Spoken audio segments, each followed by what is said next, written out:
예수님께서 그 생애의 사역 가운데 참 많은 비유의 말씀을 들려주셨습니다. 당시 사람들이 들을 때 너무 어렵거나 추상적인 말씀을 들으면 저나 여러분처럼 잘 못 알아듣습니다.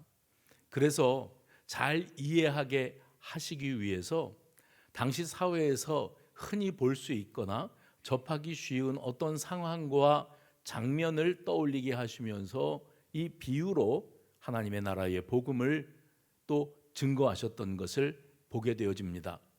오늘 본문도 그 예수님께서 친히 들려주셨던 비유의 말씀 가운데 하나입니다.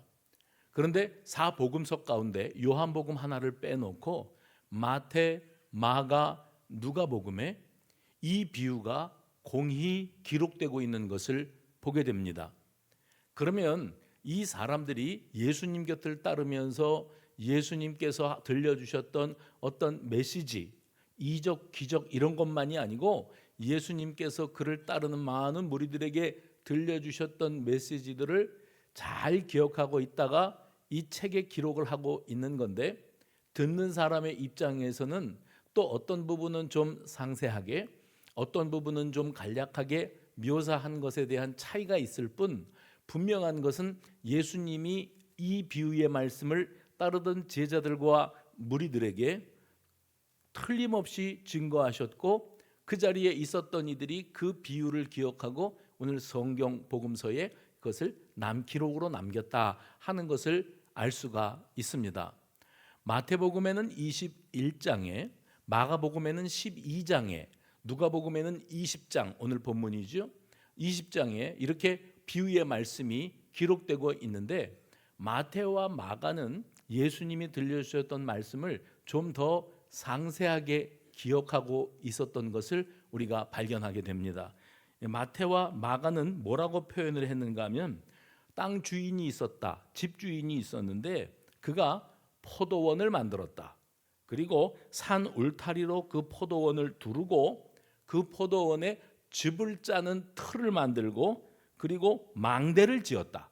이렇게 아주 구체적인 상황을 묘사하고 있습니다. 그런데 오늘 우리가 보고 있는 이 누가복음 20장은 뭐라고 표현을 하고 있는가 하면, 어떤 사람이 포도원을 만들어서 농부들에게 세를 주고 타국으로 가서 오랫동안 머물러 있었다. 이렇게 상황 설명만 간단하게 하고 지나가고 있습니다. 그러나 분명한 상황은 누군가가 자기 땅에 포도원을 만들었고 그리고 농부들에게 세를 주었다. 이 소작농 제도가 있지 않습니까? 우리 문화에도 이 소작 제도라는 것이 분명히 존재합니다. 가난한 농부는 내 땅 한 평이 없는 거예요. 손바닥만한 한마디기 내 땅도 없어서 농사를 짓고 싶어도 농사를 지을 수가 없습니다. 그래서 그냥 비참하게 가난하게 배를 골고 살아가는데, 어떤 사람은 땅이 많아요. 땅이 많은 땅 주인이 있는데 이 사람이 이제 어디 멀리 타국으로 떠나갔다가 오게 되었어요. 그러면 떠나가면서 내 땅을 그냥 놀리기가 아까운 거지요. 그리고 자기 땅 한 평 없어서 곤란한 상황 가운데 있는 농부를 바라보면서, 이 사람이 내가 없는 동안에 이 포도원 농사를 대신 지어주고 그리고 거기에서 나오는 소출로 자기 생계를 이어갈 수 있게 해줘야 되겠다 하는 참 선한 마음을 땅 주인이 가졌던 겁니다. 그래서 그 땅 주인, 이거 지금 예수님이 비유하고 계시는 말씀이지 실제로 어떤 상황, 이런 상황이 발생했기 때문에 그 이야기를 들려주시는 것이기 이전에, 물론 그런 일도 있을 수 있겠습니다만은, 예수님께서 사람들에게 하나님의 나라를, 그리고 하나님 아버지가 어떤 심정을 가지고 계시는 분인가를 우리에게 좀 실감나게 생생하게 묘사하시기 위해서 이 비유의 말씀을 하고 계시다고 하는 사실을 여러분이 잊지 마셔야 됩니다. 그런데 이 땅 주인은 자기 땅을 가지고 있는데 농부들을 불러다가 이렇게 말을 하는 거예요. 소작농입니다. 이제 내가 외국에 갔다가 오래 머물다가 돌아와야 되는데 너희들이 내 포도밭에서 농사를 지어서 그 소출로 너희 생계를 이어가라. 그런데 지금부터 이제 일반적으로 팔레스틴 지경에 있었던 소작 제도입니다. 지금부터 4년 동안은 이 땅에서 나오는 어떤 소출도 내가 소장료로 받지 않겠다. 그냥 내가 없는 이 4년 동안 너희는 이 땅에서 농사를 지어서 거기서 나오는 소산물로 너희 것을 삼아 먹고 살아라. 그리고 내가 4년 후에 돌아오면 그때에는 이제 소장료를 그때부터 거두기를 시작하겠다 하고 이제 말로 했든지 계약서를 썼든지 이런 약속 언약 관계가 맺어지게 되어집니다. 그러면 이 땅 주인은 가난한 농부들에게 은혜를 베푼 거지요. 기회를 준 겁니다. 그리고 긍휼히 여기는 마음을 갖고 그런 결정을 내렸습니다. 땅을 빌려서 남의 땅이지만 농사를 짓게 되는 이 농부들은 어떤 마음을 품게 되어 있는가 하면, 야, 나는 가난해서 내 땅 한 뼘도 없는 사람인데 주인이 내게 이렇게 농사 지을 수 있는 기회를 준 것도 고맙고, 매해마다 따박따박 소작료를 내야 되는데 그것도 4년 동안 유예해 준 것도 너무 고맙고, 원래 이 나무가 포도원을 짓고자 할 때 저희 외가댁도 지금은 이제 안 하시지만은 경기도 안성 죽산에서 가나안 포도원 농사를 지으셨어요. 그래서 외가댁에 가면 이 포도밭이 아주 넓게 펼쳐져 있는 것을 보고 그 농사하는 모습을 지켜봤는데, 묘목을 갖다가 심어 놓으면 그 해부터 포도를 따는 게 아니더라고요. 적어도 4년 이상은 그 묘목이 자라나서 이 줄기를 넝쿨을 뻗어 나가고 그 넝쿨에서부터 일일이 다 솎아내는 작업, 약치는 작업, 봉투 씌우는 작업들을 해야 겨우 그 포도 송이들을 수확할 수 있게 되어지는 이런 장면을 본 바가 있습니다. 4년 동안 유예 기간을 주었다는 것은 뭐를 뜻하는가 하면, 너희가 정성껏 네 농사 짓듯이 내 밭에 내가 농사를 짓는 것처럼 마음을 다하고 정성을 쏟아 부어서 소출을 얻게 되면, 그러면 그건 다 네 거다. 내가 소장료로 아무것도 너에게 요구하지 않겠다. 고맙지요. 고마운 일입니다. 그러니 소장료를 내지 않아도 되는 4년 동안의 기간에는 이 농부가 얼마나 정성을 다했겠습니까? 왜냐하면 한 해라도 빨리 수확을 거두게 되어지면 그건 다 내 거니까, 내지 않아도 되니까 세금을. 바로 이런 마음을 가지고 정성을 다 쏟아부었는데 마치 자식을 키우는 농부의 마음으로 그렇게 농사를 잘 지었습니다. 그러다가 4년이 지났어요. 이제 이미 소작 제도를 가지고 이 계약을 맺을 때 4년 후부터는 이 땅이 누구 땅이냐? 내 땅, 주인의 땅이 아니냐? 그러니 농부된 너희들은 이 땅을 빌려서 농사 짓는 것에 대한 대가, 그렇죠? 소장료를 내야 된다 하고 약속을 했던 겁니다. 4년이 지나서 농장의 땅 주인이 이제 와서 이 소장료를 내라고 하는 상황이 벌어지게 되었어요. 이 상황에 맞닥뜨려지게 되었을 때 농부의 심정이 어땠을까? 이성적으로는 압니다. 이게 내 땅이 아니에요. 그리고 소장료를 내는 것은 당연한 거예요. 왜냐하면 빌려서 농사를 지은 거니까. 이성적으로는 그래요. 감성적으로는 어땠을까요? 저는 이런 생각을 해봤어요. 딱 이런 생각을 했을 것 같습니다. 이 땅이 내 땅이었으면 소장료를 낼 필요가 없는데 고생해서 농사를 지어봐야 소장료로 다 걷어가면 나한테 남는 것은 달랑 요거밖에 없는데, 그동안의 4년 동안은 참 좋았는데 아무 일 없었습니다.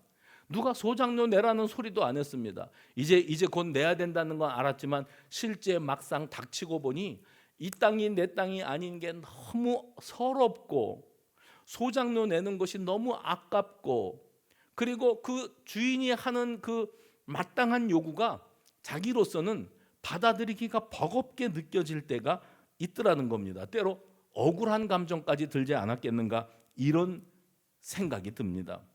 농부는 현실을 알아야 돼요.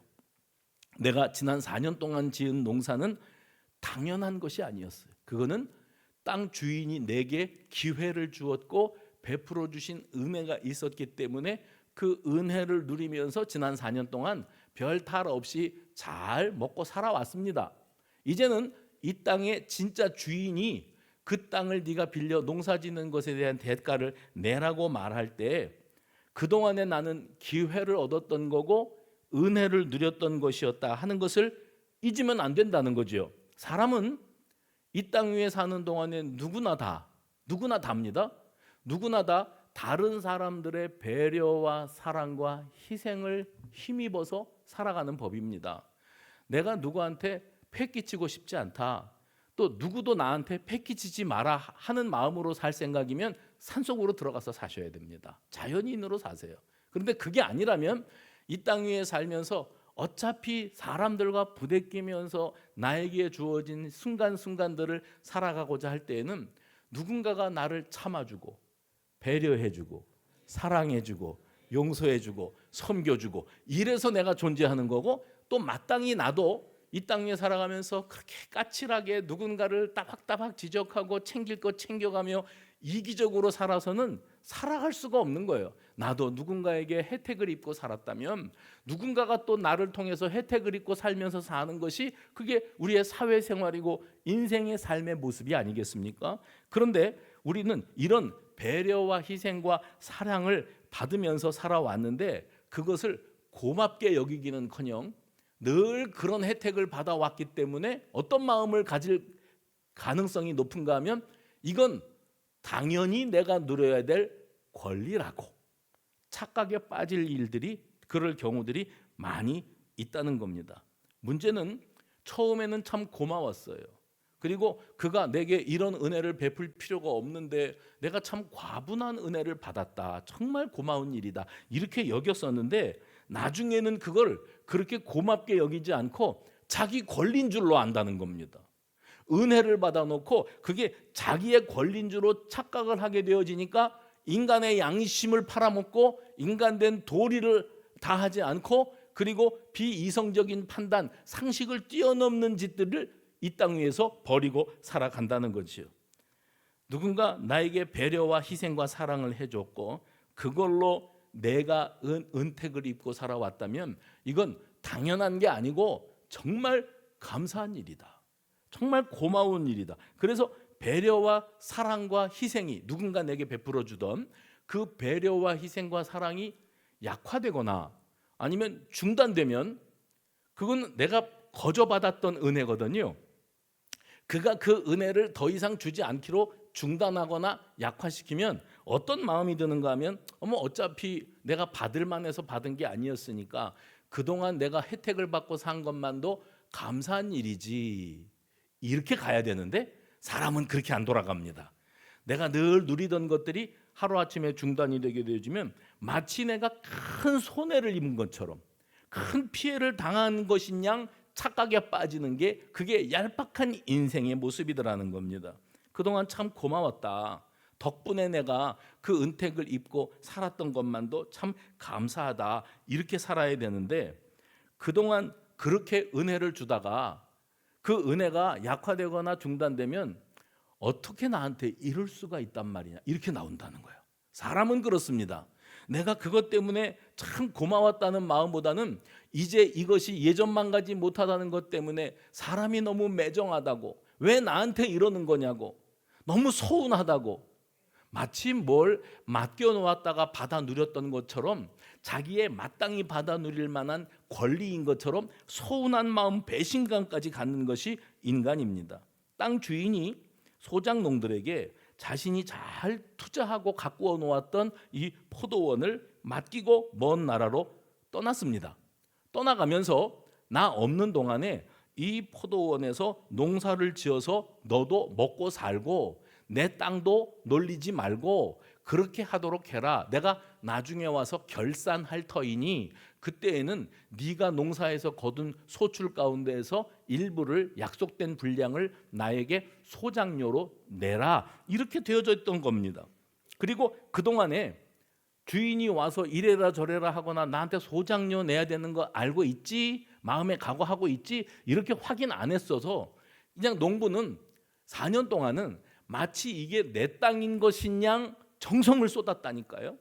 그리고 자기가 거기서 수고한 것만큼 소출을 거두어 다 자기 것이 되어지니까 그것으로 너무 행복하고 좋았습니다. 좋았었는데 어느 날 갑자기 땅 주인이 나타나서 소작료를 내가 거둬야 되겠다 했을 때 당연합지요. 제가 소작료 드리는 게 마땅합니다. 4년 동안 안 받아주신 것만도 감지덕지입니다. 이렇게 나와야 그게 양심이고 상식이지 않습니까? 그런데 농부의 마음은 어떤 마음인가 하면 아이고 내가 그걸 잊어먹고 있었네. 그리고 이렇게 나타나가지고 갑자기 소장류 얘기를 꺼내면 내가 얼마나 당황스러운 일인가. 이렇게 마음이 바뀔 수밖에 없다는 겁니다. 내 땅이 아니니까 주인이 요구하는 것을 내는 것은 마땅한 일이지만 정성스럽게 그동안 내가 땀 흘려 농사를 지어놓은 모든 것들이 뺏기는 것만 같아서 억울하기 짝이 없는 마음이 들더라는 거예요. 그래서 농부는 주인이 나에게 이 포도원을 맡기고 먼 나라로 갔는데 가서 이 땅으로 안 돌아왔으면 좋겠다. 내가 다 먹어버리게.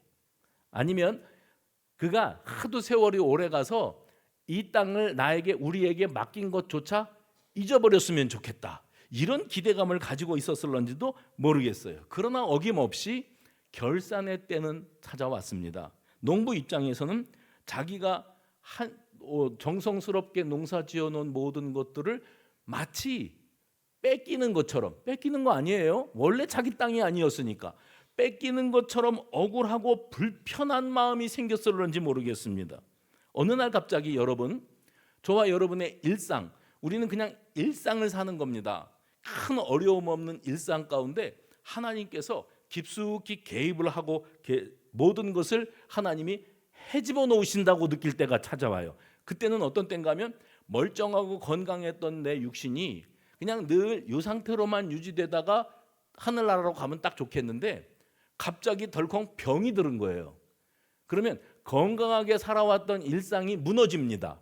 그리고 어떤 마음이 드는가 하면 다들 건강하게 사는데 왜 나만 병들었느냐고, 하나님 왜 나를 갖고 자꾸 이러시느냐고. 경제적으로도 큰 어려움 없이 뭐 떵떵거리고 재벌로 산 건 아니어도 굶어 죽지 않을 만큼 그저 먹고 살았어요.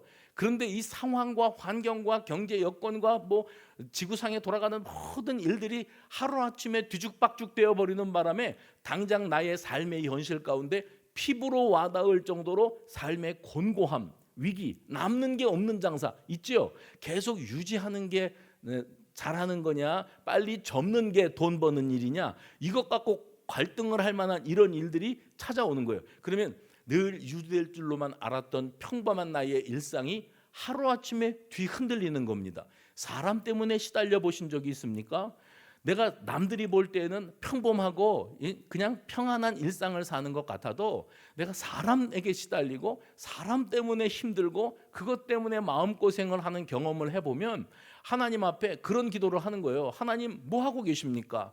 나 힘들어서 못 견디겠습니다. 빨리 이 어려운 문제들을 해결하여 주옵소서. 이것이 사람이 갖고 있는 문제입니다. 그런데 역으로 생각해 볼 필요가 있어요. 그러면 평범한 일상을 누리고 살아가는 것은 당연한 일이고 기본 중에 기본이고 내 일생 가운데 돌발 변수가 찾아와 가지고 내가 당황스러워지는 일은 그건 잘못된 일인가? 불편하기 짝이 없는 일인가? 그래서 하나님 앞에 빨리 바로 잡아 주십시오. 나에게 속히 평범한 일상을 돌려 주십시오 라고 말해야 그것이 마땅한 일인가? 아니라는 거예요. 우리는 코로나를 겪어보지 않았습니까?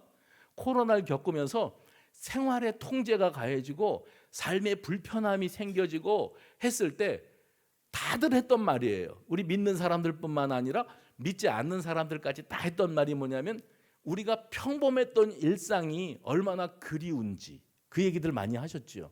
평범한 일상이 당연한 줄 알았어요. 그리고 그거는 늘 유지될 거라고 생각했는데 하루아침에 보이지도 않는 바이러스 때문에 온 지구가 다 주춤하고 주저앉고 퇴보하고 불편함을 감수하면서 살아갑니다. 그때 사람들이 그랬던 거예요. 우리가 누렸던 모든 것들이 그게 당연한 게 아니었구나. 우리는 기적으로 살았구나.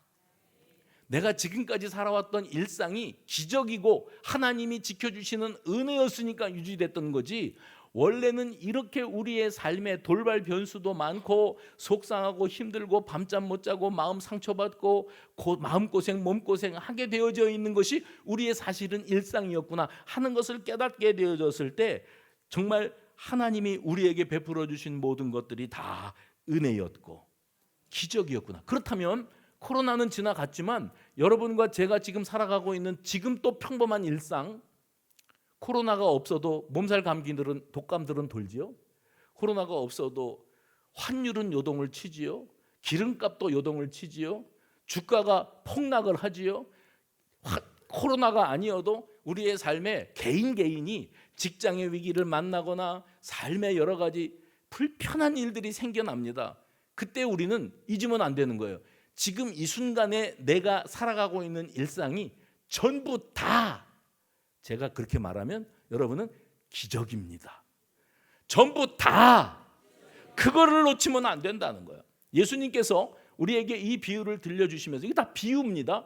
예수님이 비유의 말씀을 들려주시면서, 얘들아, 너희가 지금 누리고 있는 모든 것, 그거는 주인이 농부들에게 4년 동안 이 소작료를 유예해 주면서 이거 농사 지어라, 잘 살아봐라, 이게 원래 내 거지만 내가 너에게 맡기고 간다. 그러나 네가 한시도 잊지 말아야 될 건 이 땅은 네 땅이 아니라는 거. 너는 언제든지 반납하라면 반납해야 될 것으로 옮겨지고 있는 거야. 그래서 어느 날 주인이 나타나서 이제 소작료 받아야 되겠다 했을 때 농부 입장에서 당연합죠 하고 얼른 내놓는 게 아니라, 아이고 때가 됐구나, 너무너무 아깝다, 내가 이게 어떻게 진 농사인데, 그래서 세금을 내려니 주기는 줘야겠고 아깝기는 아깝고 땅 없이 살아온 내 인생이 너무 한심하고 불쌍하고, 이렇게 마음이 돌아가는 거예요. 그러니까 불편한 감정은 내 일상에서 누군가가 조금이라도 나를 힘들게 이 일상을 흔들어 버리면 누구나 다 갖고 살아가는 감정이 불편한 감정입니다.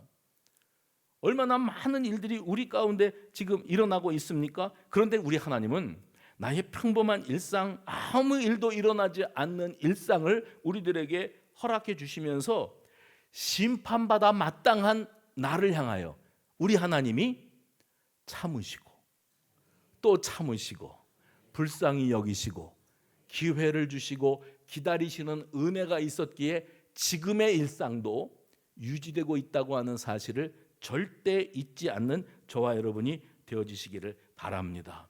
농부들은 땅 주인 덕에 그동안 살아왔습니다. 그게 자신이 누릴 만한 자격이 있어서 누리는 것이 아니고, 땅 주인이 자신을 불러서 이 포도원을 맡기면서 농사 지어보라고, 소작하자고 그렇게 제안을 한 덕분에 자기가 누리는 겁니다. 그런데 결산의 때가 왔다고 당황한다고요? 억울하고 손해보는 것 같이 서럽게 느껴진다고요? 그의 입장에서는 아마 이렇게 말했을런지 모르겠어요. 아니 왜 갑자기 나타나가지고 뭘 내라고 그러는 거지? 그냥 내가 지금까지 평범한 일상을 누리며 살았던 것처럼 계속 이렇게 누리고 살도록 내버려 두면 안 되나 좀? 이게 농부가 품을 만한 마음입니다. 그동안의 주인의 배려와 기다려주심, 그것이 고마운 게 아니라 더 누리고 그냥 평범하게 살아갈 수 있도록 내버려 두지 않았다는 것 때문에 서운한 거예요. 그게 사람의 감정입니다. 오늘 본문을 보면 주인은 포도원 소출을 얼마를 바치게 하려고 이제 소작료를 받으려고 드는 겁니다. 10절에 보시면 바치게 하려고 자기의 종 중에 하나를 농부들에게 보냈습니다. 그랬더니 농부들이 이제 소작료를 받으러 온 그 종을 몹시 때렸답니다. 그리고 거저 돌려보냈다. 이건 그 양심이라는 게 있고요, 이 세상에는 상식이라는 게 있지 않습니까? 그러면 농사를 지었고 내 땅이 아니면 소작료 받으러 주인이 보냈으면 소작료를 줘서 돌려보내야 모든 것이 원만하게 돌아가는 건데, 왜 그랬을까? 그 농부들은 소작료 받으러 온 주인의 종을 때렸대요. 그리고 빈손으로 돌려보냈대요. 주인이 매맞고 빈손으로 온 종을 보면서 기가 찼을 것 같아요. 어라, 이건 또 뭐지? 그 다음에 한 명 종을 다시 보냈답니다. 다른 종을. 그랬더니 그 종도 몹시 때리고 능욕하고 거저 돌려보냈다 그랬습니다. 또 다른 종을 세 번째 돌려보냈더니 이 종도 상하게 하고 내쫓았다. 이걸 보고 뭐라고 표현하는가 하면 배은망덕이라고 말. 해봅시다. 배은망덕. 그 다음에 예전에 그냥 무대뽀 그랬는데, 그건 뭐 흔히 쓰는 좋은 말은 아니라 그래요. 무대뽀가 아니라 안하무인. 해봅시다. 안하무인. 손바닥으로 하늘을 가리는 거예요. 내가 아니면 아니야. 누가 뭐라고 그래도 그건 아니야. 고집을 피우는 거지요. 사람이 양심이라는 게 있고 상식이라는 게 있는데 그것도 필요 없어. 내가 싫으면 안 해. 내가 아니면 아니야. 이 은혜를 모르고 자기의 본분을 망각하고 살아가고 있는 말도 안 되는 짓을 하고 있는 이 농부들을 좀 생각해 보십시오. 3명의 종들이나 두드려 맞고 빈손으로 돌아왔어요. 그러면 심각한 도전입니다. 땅 주인의 권위에 대한 심각한 도전 행위입니다. 이 정도가 되면 땅 주인은 어떻게 하면 좋을까요? 그 뭐 고민할 것도 없습니다. 한번 여러분이 땅 주인의 입장이라고 생각해보고 이 상황을 어떻게 수습하면 좋겠는가를 떠올려 보십시오. 제가 사람이 조금 이렇게 극단적인 성향이 있어서 그런지 저는 선택의 여지가 없습니다. 공권력을 투입하는 겁니다. 그 땅에는 땅 주인이라는 그 문서가 있지 않습니까? 땅 문서, 예? 그 등기부 등본 들고 가서 야, 이 땅이 네가 농사지은 이 땅이 누구 땅인가 봐라. 근데 왜 내 땅에서 농사 지어놓고 나하고 철석같이 약속해 놓은 이 소작 계약을 파기하고 내가 내놓아온 소작료를 내지 않고 내 종들을 3번이나 두드려 패고 빈손으로 돌려보내? 내가 너희들을 가만히 둘 것 같으냐? 그래가지고 다 붙잡아다가 감옥에 쳐넣거나 자기 주권을 행사해야 되지 않겠습니까? 그것이 마땅합니다. 저는 볼 때 그것이 상식이라고 봅니다. 그런데 오늘 본문에서 예수님은 비유의 말씀이에요. 실제로 일어났던 일일 수도 있지만 지금 예수님이 말을 이렇게 지어서 상상해서 하시는 말씀입니다. 뭐라고 말씀하시냐면 그 주인이 자기 권리 행사, 그 농부들을 그냥 곤욕을 치르게 하고 죗값을 지불하게 만들고 자기들이 종을 때려서 빈손으로 보낸 것에 대해서 땅을 치고 후회하게 만들어주는 일을 하는 것이 마땅하고 그렇게 할 수 있지만은 땅 주인은 그렇게 하지 않았답니다. 심판을 유보했답니다. 그리고 13절을 보면 이렇게 말합니다. 13절 한번 보세요. 한번 읽어봅시다. 시작.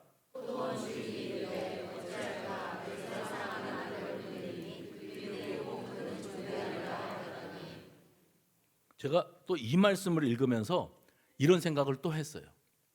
그러니까 제가 이런 말씀 드릴 때마다 저 목사가 한 성깔을 하네 눈치채실 거예요. 저는 이런 생각이 있어. 어찌할까? 어찌할까는 무슨 어찌할까예요. 어찌할까? 이게 고민할 내용이 아닙니다. 내 재산권을 행사하고자 하고 마땅히 거둬야 될 이 소작을 받아야 되겠다는 건데 주인은 자기의 그 심판권을 유보했다 그랬죠. 그리고 그렇게 말합니다. 독백이죠. 어찌할까? 어찌할까라는 말은 무슨 뜻을 두고 말하는가 하면 지금 고민이 된다는 거예요. 내 종이 3명이나 이 농부들에게 갔다가 두드려 맞고 빈손으로 돌아왔는데 어찌할까? 왜냐하면 이 농부들의 완악함, 몰상식함, 양심이 마비됨, 이 모든 것들을 알면서도 주인은 여전히 어찌할까 이럽니다. 우리 하나님이 지금 저와 여러분을 바라보시면서 저 수송교회 다니는 아무개를 저걸 어찌할까? 하나님 뭘 어찌하세요? 죄를 지었으니까 죄값을 치르게 하셔야지요. 매몰차게 몰아치시고 폭풍 가운데 두셔야지요. 그래서 눈물을 쏙 빼게 만들어 놓으셔야지. 그래야 정신을 차릴까 말까 하는 게 악질적이고 저질적인 인생의 본질입니다. 이렇게 말씀드리고 싶어요. 근데 주인은 예수님 비유입니다. 주인은 뭐라 그랬는가 하면 어찌할까? 그 속에는 뭐가 남아 있어요? 저들의 완악함을 압니다. 저들이 지금 무슨 생각을 하고 있는지도 압니다. 알면서도 여전히 그들을 싹 쓸어버리고 싶은 마음이 없다는 거예요. 그들의 완악함을 알면서도 그들을 사랑하고 계시고 미련을 버리지 않고 계세요. 사실 우리가 그 은혜 덕분에 여기에 와서 아버지 주여 주여 하고 있는 거라는 걸 잊지 마십시오. 하나님의 참아주시고 우리는 어떤데요? 우리는 몰상식하고 비양심적이고 무대뽀고 아나무인이고 그런 우리들인데 우리 하나님은 우리를 바라보면서 어찌할까? 저는 그랬다니까요. 뭘 어찌하세요? 쓸어버려야지. 두들겨 패야지. 이 농부들을. 아니야. 어찌하면 좋을까? 그러다가 내린 결론이 뭐예요? 심판이 아니었어요. 땅 주인이 내린 결론은 상식적으로 이해하기 어려운 은혜를 베풀기로 결단했답니다. 예수님의 비유입니다. 이 비유를 통해서 예수님은 하나님 아버지의 마음을 우리에게 들려주기를 원하시는 거예요. 13절 말씀 보십시오. 포도원 주인이 이르되 어찌할까? 내 사랑하는 아들을 보내리니 그들이 혹 그는 존대하리라 하였더니, 이 말 속에 뭐가 있는 줄 아십니까? 그 미련을 버리지 못하세요. 아직도 기대감을 갖고 계세요. 회개하기를, 깨닫고 돌이키기를, 지들이 지금 무슨 짓을 하고 있는지를 알기를, 그렇게 되려면 양심이 있어야 되거든요. 근데 이 인생들은, 농부들은 양심이 없어요. 양심이 마비되어 있는데 그들은, 땅 주인은 그 농부들을 향하여 이렇게 말했어요. 내 사랑하는 아들을 보내리니 그들이 혹 그는 존대하리라 하는 그들이와 혹 사이에 뭐가 생략되었다고 저는 읽었는가 하면, 그들이 일말의 양심이 있다면, 양심 없는 사회거든요. 얼굴에 철판을 깐 사회입니다. 그런데 땅 주인은 일말의 양심이 있다면 그는 존대하리라. 누구요? 자기 하나밖에 없는 아들은 어쨌든지 주인이 온 것처럼 여기고 소장료를 지불해 보내리라, 이런 기대를 가졌다는 겁니다. 만약에 우리가 이 땅 주인의 입장이었다면 우리는 어떻게 반응했겠는지를 떠올려 볼 필요가 있습니다. 우리 사회는 단 한 뼘도 손해보고는 못 견디는 사회입니다. 양보와 타협과 대화와 배려와 이런 사회가 아니에요. 지금 극에서 극으로 치닫는 사회, 용서란 있을 수 없는 사회, 마땅한 대가를 치러야 직성이 풀리는 그런 사회, 그게 상식이거든요. 만일 우리 중에 누군가가 3명의 종들이 매 맞고 빈손으로 돌아온 상황에서 어찌할까? 내 사랑하는 아들을 보내리니 그들이 혹 그는 아들만큼은, 양심이 있다면 내 아들만큼은 존대하리라 하는 생각을 품었다고 해봅시다. 그러면 옆에서 지켜보는 우리가 이렇게 말해야 돼요. 바보 아니야? 바보 아니야? 세상을 그렇게 순진하게 바라보고 살면 안 돼. 이 세상은 매정하거든, 비정하거든. 자기 살아남기 위해서 남들에게 어떤 피해와 고통을 안겨두든지 그런 것 따위는 생각지 않는 양심이 마비된 사회거든. 이 세상은 어찌할까? 내 아들을 보내리니, 이런 태도로는 세상에서 살아남기가 어렵다는 것을 누구나 잘 압니다. 당연히 내려야 될 결론이 뭐였어요? 안갚음입니다. 복수입니다. 심판입니다. 이것을 생각하지도 않고 상식적으로 이해하기 힘든 결정, 당연해 보이지 않는 결정, 그게 뭐였어요? 아들을 보내는 결정을 이 주인은 했어요. 이 주인은 도대체 어떤 마음을 품었길래 이런 상황 속에서 아들을 내어줄 결정을 했을까?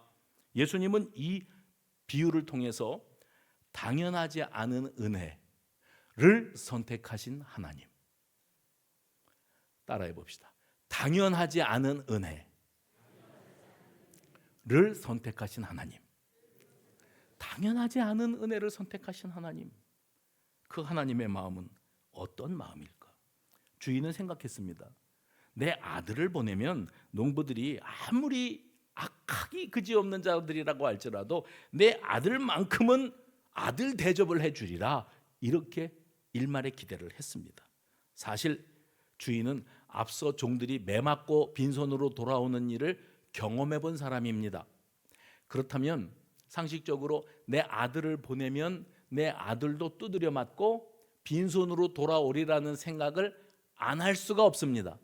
그런데 주인은 내 아들은 나를 대하듯이 두려워할 줄 알고 그의 정당한 권리를 인정하고 아들 대접을 해주리라, 이런 생각을 가졌다는 거예요.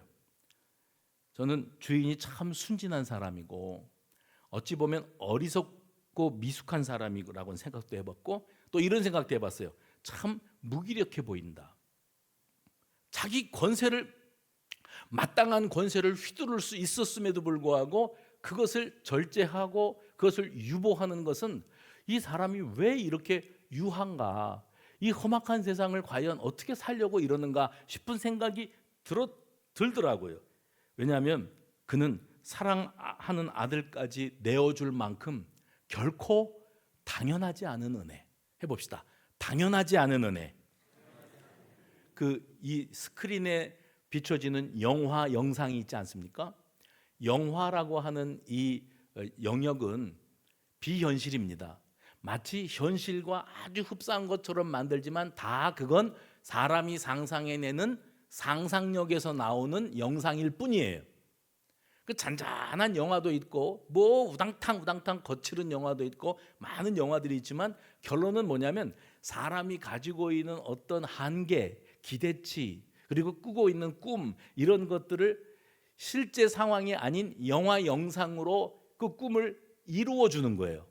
시나리오를 만들어서. 그래서 보는 사람들로 하여금 대리만족, 마치 자기가 주인공이 된 것 같고 그 주인공처럼 이렇게 행복하게 해피엔딩을 누리게 될 거라고 착각하게 만들어주고자 하는 게 그 1시간 반, 2시간 남짓 돌아가는 영상의 그 목적입니다.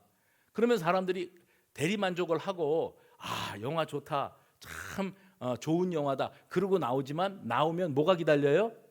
현실이 기다리죠. 현실은 뭐 어떻습니까? 막막하지고 답답하지 않습니까? 근데 그 영화 가운데 요즘에 유행하는 게 뭐냐면 주인공이나 거기 등장인물이 슈퍼파워, 초능력을 가진 사람인 경우가 있어요. 근데 이 초능력자인 사람이, 등장인물이 악인이면 세상은 쑥대밭이 됩니다. 그렇겠죠. 그런데 그 초능력을 가진 사람이 선인이면 그러면 이 세상의 악한 무리들, 척결 대상인 무리들을 그 슈퍼파워를 가진 초능력자가 다 쓸어버립니다. 그러면 대리만족을 갖죠. 속이 다 시원하네. 내 눈에 가시와 같던 저것들을 다 치워버렸으니 내가 속이 다 시원하네. 돌아서면 영화예요. 영화는 영화일 뿐이에요. 근데 현실은 어떻다고요? 나는 돌아가는 이 모든 현실 속에서 나는 할 수 있는 게 아무것도 없어. 우리가 너무 무능력해. 그리고 인간의 한계가 딱 제한되어 있어요. 그때 우리 하나님을 떠올립니다. 하나님은 전능하시지요. 모든 것을 다 알고 계시지요. 그리고 무엇이든지 못하실 일이 없으신 슈퍼파워를 갖고 계시지요. 천지만물을 창조하시고 인류 역사를 다스리시는 여호와 하나님, 살아계신 하나님께서 이 잘못된 현실, 이 말도 안 되는 현실, 이 철판을 깐 현실, 양심이 마비된 현실, 자기 본분을 망각한 이런 현실들을 두고 하나님께서 좀 어떻게 좀 해보세요. 나는 아무것도 할 수 있는 일이 없습니다. 그러나 하나님은 전능하시지 않습니까? 하나님이 뭘 어떻게 해보십시오. 왜요? 우리는 늘 내가 상대적으로 피해자요, 약자요, 무능력한 자요, 아무것도 내 힘으로 할 수 있는 게 없으니까 자꾸만 찾는 거예요. 하나님이 손 봐달라고, 하나님이 손 좀 봐주시라고. 그런데 우리 예수님의 비유에 등장하시는 하나님은 땅 주인이에요. 그분은 우리가 이해하기 어려울 정도로 매우 무기력한 모습, 당연한 권세로 싹 쓸어버려야 되는데 그 농부들을 쓸어버리지 않고 살려두시고 그리고 아들까지 내어주십니다. 여기에 역설이 있습니다. 하나님이 무기력하신 게 아니라 인간에게 거실고 계시는 그 긍휼히 여기시는 마음, 일말의 기대감이라 그랬죠. 긍휼히 여기시는 마음을 갖고 시간을 주고 계시는 거예요. 뭘 주고 계신다고요? 끝까지 참으시는 게 아니고 내가 너에게 한 번 더 기회를 준다. 내가 종들을 셋이나 보냈다가 두드려 맞고 빈손으로 오는 일을 겪어봤거든. 이제는 내가 어찌할까? 아들을 보내는 결정을 할 필요도 없어요. 그냥 쓸어버리면 돼요. 어찌할까? 내가 내 하나밖에 없는 아들을 보내리니 내 아들을 만나고 너희 농부들이 양심이 있다면 그를 존대하리라, 그를 해코지하지 않으리라 라는 기대를 하시고 보냈다는 거예요. 그런데 그 농부들이 했다는 소리는 어떤 소리였습니까? 오늘 여러분 본문을 보면 이런 장면이 나옵니다. 주인이 했던 말과 농부들이 했던 말이 너무 극명하게 대조가 되고 있습니다. 본문에 13절 말씀 보시면 어찌할까? 내 사랑하는 아들을 보내리니 그들이 혹 그는 존대하리라. 이게 주인의 기대예요. 14절 보십시오. 농부들이 한 말을 들어보십시오. 14절 이는 상속자니 죽이고 그 유산을 우리의 것으로 만들자. 여기까지 간 겁니다. 누가요? 인생들이. 그래서 그런 말들이 자꾸 나오는 거예요. 이건 인간도 아니라고. 여기까지 가는 거예요. 상속자니 죽이고 우리의 것으로 만들자. 심판을 유보하고 하나님은 우리에게 당연하지 않은 은혜, 우리의 눈으로 볼 때는 이해하고 납득할 수 없는 은혜를 내려주신 주인의 마음이 있습니다. 그런데 그 주인의 마음을 농부들이 알아요? 몰라요? 모릅니다. 농부들은 전혀 모릅니다. 그리고 그들은 더 극악무도한 길로 갑니다. 15절 그 아들을 포도원 밖에 내쫓아 죽였느니라. 예수님의 비유예요. 예수님은 그런 그들의 극악한 행위를 두고 질문하십니다. 너희 생각은 어떠냐? 본문에 나오는 구절이에요. 여러분 저 좀 보십시오. 예수님이 여기 앉아있는 저와 여러분을 향해서 너희 생각은 어떠냐 수성교회 성도들아. 이런 이야기, 예수님이 비유로 들려주시는 스토리를 들으면서 너희 생각은 어떠냐? 포도원 주인이 이 사람들을 어떻게 하겠느냐? 포도원 주인이 이 아들을 때려 죽인 이 농부들을 어떻게 했으면 좋겠느냐? 그리고 답을 하세요. 16절 와서 그 농부들을 진멸하고 포도원을 다른 사람에게 주리라. 일말의 양심을 기대하고 심판을 유보했는데 결국 그들은 어떻게 됐어요? 다 진멸되었습니다. 우리 하나님이 바보입니까? 무능력하십니까? 유보하고 계시는 거예요. 지금도 내가 누릴 수 있는 상황이 아닌데 이 특별한 은혜로 일상을 살고 있지 않습니까?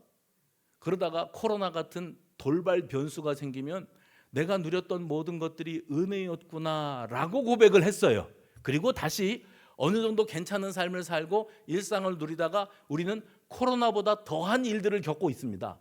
근데 이런 일들을 살면서 야 그냥 평범하게 살아가던 일상이 얼마나 소중했던 일이었는가. 그러면 지금 이 순간에 여러분이 뭐 전체적으로는 특별하고 속상하고 불안하고 힘들지만 우리 개인의 삶의 모습을 두고 나는 그럼에도 불구하고 그냥 굶어 죽지 않고 살고 있어. 만약에 그렇게 고백하는 분들이 있다면 뭐 뒷거리만큼 받지만 월급도 받고 그리고 아이들도 학교 잘 다니고 내가 그냥 이렇게 직장 생활을 하고 그냥 살고 있어. 그러면 여러분은 기적의 주인공이에요. 해봅시다. 나는 기적의 주인공입니다. 왜요? 사실은 우리가 하고 살아가는, 용서하십시오, 짓거리들을 생각하면, 우리가 얼마나 악질적이고 저질적인 인생인가를 생각하면, 우리가 얼마나 상상할 수 없는 짓을 저지르고 살아가는 양심이 마비된 인간들인가를 생각하면 우리는 여기에 있을 수 없어요. 하나님께서 우리에게 기회를 주고 계시는 거예요. 그런데 계속 가지 않습니다. 너희는 어떻게 하면 좋겠다고 생각하느냐? 내가 그들을 찾아 직접 가서 그들을 진멸하리라.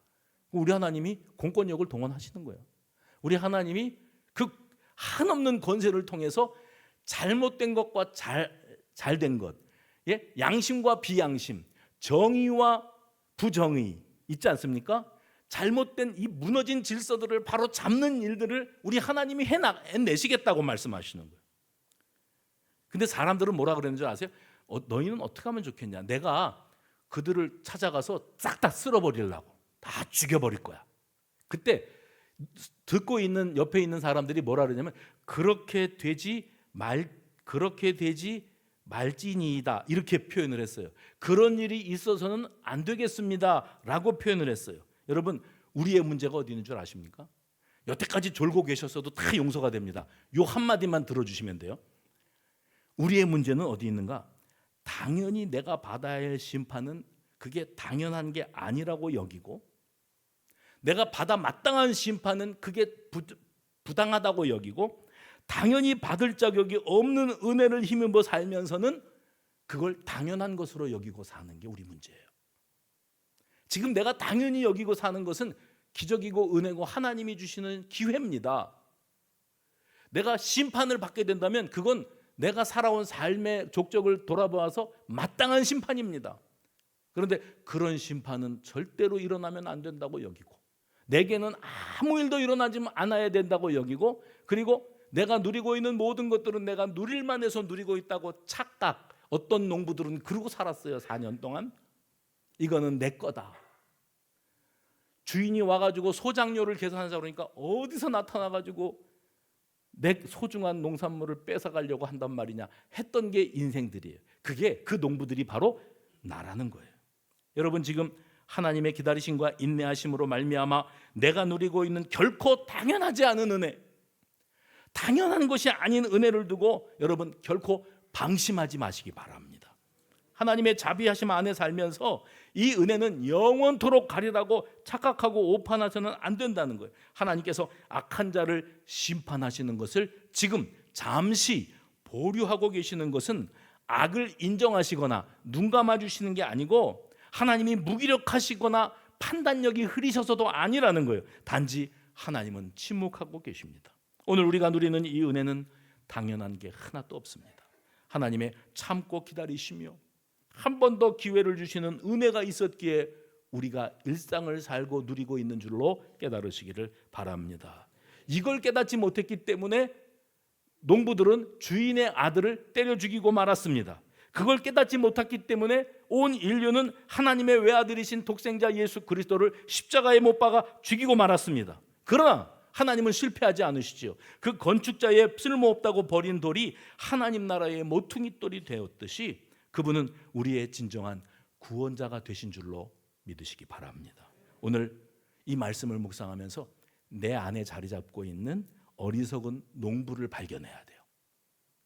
뻔뻔하기 그지없고 양심은 마비되고 비정상적인 것을 정상인 줄로 알고 몰상식한 것을 상식이라고 주장하는 아나무인, 이거를 발견해야 돼요. 그리고 하나님 앞에 당연한 은혜가 아니었습니다. 내가 이걸 누릴 만한 자격이 없는 인간입니다.